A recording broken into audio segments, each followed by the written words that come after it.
Informative ফেক্টছৰ অন্য এটা নতুন ভিডিঅ'লৈ সকলোকে স্বাগতম জনাইছোঁ। আগন্তুক BEd DLEd এণ্ট্ৰেন্সত আহিবলগীয়া ইম্পৰ্টেণ্ট কুৱেশ্যনখিনি আমি ডিছকাশ্যন কৰি আছিলোঁ। আমি ইতিমধ্যে SSA, RMSA, RTE Act, NEP 2020 এই বিষয়কেইটাৰ ওপৰত ভিডিঅ' দিছিলোঁ। আজি এইটো পাৰ্ট 2 ভিডিঅ'। ভিডিঅ'টো আৰম্ভ কৰাৰ আগতে যিসকলে আমাৰ চেনেলটোলৈ নতুনকৈ আহিছে সেইসকলে ছাবস্ক্ৰাইব কৰি ল'ব। তেন্তে ভিডিঅ'টো আৰম্ভ কৰোঁ ব'লক। আজি প্ৰথম প্ৰশ্নটো হ'ল which of the following teacher education programs has not been mentioned in the NEP 2020 as program to be continued? তলত দিয়া কোনটো শিক্ষক প্ৰশিক্ষণ কাৰ্যসূচী NEP 2020 অব্যাহত ৰাখিবলগীয়া কাৰ্যসূচী হিচাপে উল্লেখ কৰা হোৱা নাই? অপশ্যনসমূহ দিছে MEd, 2-year BEd, 4-year integrated BEd আৰু DLEd। আৰু ইয়াৰ শুদ্ধ উত্তৰ হৈছে DLEd। Next question, which of the following type of courses has been emphasized to be introduced as per NEP 2020? NEP 2020 অনুসৰি তলত দিয়া কেনেধৰণৰ পাঠ্যক্ৰম প্ৰৱৰ্তনৰ ওপৰত গুৰুত্ব আৰোপ কৰা হৈছে? অপশ্যনখিনি দিছে mocks, value based courses, current affairs courses, ability enhancement courses. আৰু ইয়াৰ শুদ্ধ উত্তৰটো হৈছে option B, value based courses. NEP 2020 শিক্ষা ব্যৱস্থাত সামগ্ৰিক, বহু বিষয় ভিত্তিক আৰু নৈতিক দৃষ্টিভংগী গঢ়ি তোলাৰ উদ্দেশ্যে মূল্যভিত্তিক পাঠ্যক্ৰম প্ৰৱৰ্তনত বিশেষ গুৰুত্ব আৰোপ কৰিছে। Next question, which sustainable development goal focuses on quality education? তলৰ কোনটো বহনক্ষম উন্নয়নৰ লক্ষ্যই গুণগত শিক্ষাৰ ওপৰত গুৰুত্ব আৰোপ কৰিছে? আৰু ইয়াৰ শুদ্ধ উত্তৰটো হ'ব SDG 4, to ensure inclusive and equitable quality education and promote lifelong learning opportunities for all. 4 number প্ৰশ্নটোত দিছে NEP 2020 recommends multilingualism, monolingualism, standardization of curriculum, standardization of assessment. এতিয়া এই অপশ্যনকেইটাৰ ভিতৰত শুদ্ধ উত্তৰটো হ'ব মাল্টিলিংগুৱেলিজম। NEP 2020 মাল্টিলিংগুৱেলিজম অৰ্থাৎ বহুভাষিকতাৰ ওপৰত গুৰুত্ব আৰোপ কৰে। এই নীতিখনে বিশেষকৈ বিদ্যালয় শিক্ষাৰ ফাউণ্ডেশ্যনেল আৰু প্ৰিপেৰেটৰী ষ্টেজত শিক্ষাৰ্থীসকলক মাতৃভাষা বা আঞ্চলিক ভাষাসহ একাধিক ভাষা শিকিবলৈ উৎসাহিত কৰে। Next question, which one of the following academic programs is not an NCT recognized program? তলত দিয়া কোনটো একাডেমিক প্ৰগ্ৰেম NCT স্বীকৃতিপ্ৰাপ্ত প্ৰগ্ৰেম নহয়? অপশ্যনখিনি দিছে integrated BEd MEd, BEd in ODL mode, MEd in ODL mode আৰু BEd part time। গতিকে ইয়াৰ শুদ্ধ উত্তৰটো হ'ব MEd in ODL mode। MEd টো ODL মোডত কৰাৰ স্বীকৃতি দিয়া হোৱা নাই। Next important question, Navodaya schools are established by the government of India to Bharat চৰকাৰে নবোদয় বিদ্যালয় স্থাপন কৰাৰ মূল লক্ষ্য হৈছে। অপশ্যনখিনি দিছে provide good education in rural areas, impart CBSE curriculum in rural areas, increase number of schools in rural areas, impart uniform curriculum in rural areas across the country। আৰু ইয়াৰ শুদ্ধ উত্তৰ হৈছে provide good education in rural areas, গ্ৰাম্য অঞ্চলত গুণগত শিক্ষা প্ৰদান কৰাৰ উদ্দেশ্যে। ইয়াৰ মুখ্য উদ্দেশ্যবোৰ হৈছে to provide quality modern education to talented children from rural areas irrespective of their socio-economic backgrounds। আৰু ইয়াত 75% seats গ্ৰাম্য অঞ্চলৰ শিশুৰ কাৰণে সংৰক্ষণ কৰা হৈছে। এই বিদ্যালয়সমূহত শিক্ষাৰ লগতে বিনামূলীয়াকৈ থকা খোৱাৰ সুবিধা দিয়া হৈছে।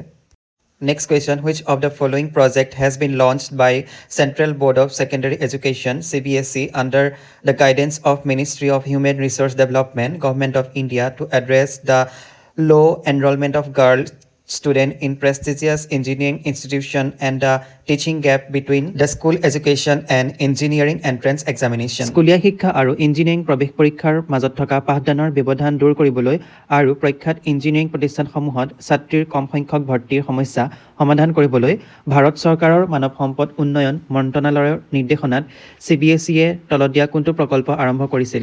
অপশ্যনসমূহ হ'ল পাঠশালা, উড়ান, প্ৰজ্ঞা, ৰাষ্ট্ৰীয় আৱিষ্কাৰ অভিযান। আৰু ইয়াৰ শুদ্ধ উত্তৰটো হ'ব অপশ্যন বি, উড়ান। বাকীকেইটা অপশ্যনৰ পাঠশালাটো হৈছে এটা digital learning platform launched by National Council of Educational Research and Training NCERT and the Ministry of Education. It also provides NCERT textbooks, audio video and other digital learning resources for students, teachers and parents. Next is Rashtriya Aviskar Abhijan, launched by the Ministry of Education to promote interest in science and mathematics among school students. It encourages innovation, creativity and scientific thinking in schools. Next question, which of the following is correct in case of the Right to Education Act 2009? Right to Education Act 2009 অনুসৰি তলত দিয়া কোনটো option correct? আৰু তলৰ option কেইটাৰ ভিতৰত শুদ্ধ উত্তৰটো হৈছে option B it describe the modalities of the importance of free and compulsory education for children between the age of 6 to 14 years in India under Article 21A of the Constitution of India. Next question, the duration of the integrated B.Ed M.Ed program is integrated B.Ed M.Ed program কেইবছৰীয়া integrated B.Ed M.Ed program মানে B.Ed আৰু M.Ed প্ৰগ্ৰামটো একেলগে কৰা সংযুক্ত পাঠ্যক্ৰম আৰু ইয়াৰ শুদ্ধ উত্তৰ হৈছে option B 3 years. Next question, which of the following statements are correct regarding NEP 2020? NEP 2020 অনুসৰি তলত দিয়া কোনকেইটা উক্তি শুদ্ধ?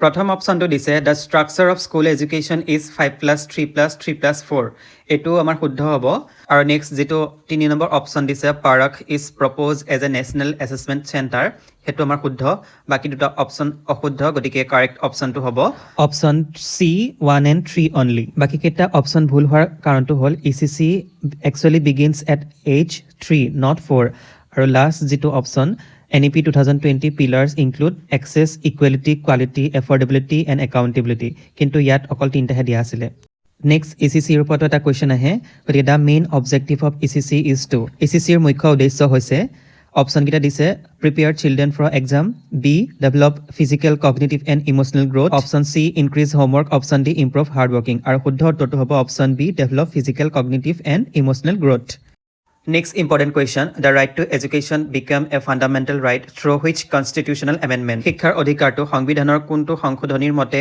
মৌলিক অধিকাৰ হিচাপে স্বীকৃতি দিয়া হৈছিল আৰু ইয়াৰ শুদ্ধ উত্তৰটো হ'ব option A 86th amendment. Next question, the monitoring of right to education implementation at the national level is done by ৰাষ্ট্ৰীয় পৰ্যায়ত শিক্ষাৰ অধিকাৰ ৰূপায়ণৰ ক্ষেত্ৰত তলত দিয়া কোনটো অনুষ্ঠানে নিৰীক্ষণ কৰে অপশ্যনসমূহ দিছে NCERT NCDE, National Commission for Protection of Child Rights, NCPCR আৰু UGC আৰু শুদ্ধ উত্তৰটো হৈছে option C National Commission for Protection of Child Rights, NCPCR. Next question, which portal was launched by the Government of India for digital learning resources for students and teachers? শিক্ষক শিক্ষয়িত্ৰী আৰু শিক্ষাৰ্থীৰ digital learning ৰিচোৰ্চৰ বাবে ভাৰত চৰকাৰে তলত দিয়া কোনটো portal মুকলি কৰিছিল অপশ্যনখিনি দিছে Diksha portal Swayam portal ePathshala all the above আৰু ইয়াৰ শুদ্ধ উত্তৰটো হৈছে option D all the above এই গোটেইকেইটাই মুকলি কৰিছে আজিৰ শেষৰটো প্ৰশ্ন which platform offers mock courses in India এটা মক মানে হৈছে মেছিভ অপেন অনলাইন কৰ্চেছ এটা ভাৰতবৰ্ষত মক কোৰ্সবিলাকৰ বাবে কোনটো প্লেটফৰ্মে অফাৰ কৰে শুদ্ধ উত্তৰটো হৈছে অপশ্যন এ স্বয়ং আশা কৰোঁ আজিৰ ভিডিঅ'টো চাই আপোনালোকে ভাল পালে যদি ভাল পালে তেন্তে লাইক কমেণ্ট শ্বেয়াৰ কৰিব আৰু আমাৰ চেনেলটো ছাবস্ক্ৰাইব কৰি ল'ব অনাগত দিনত আমি এনেধৰণৰ ভিডিঅ'ছ আনি থাকিম ধন্যবাদ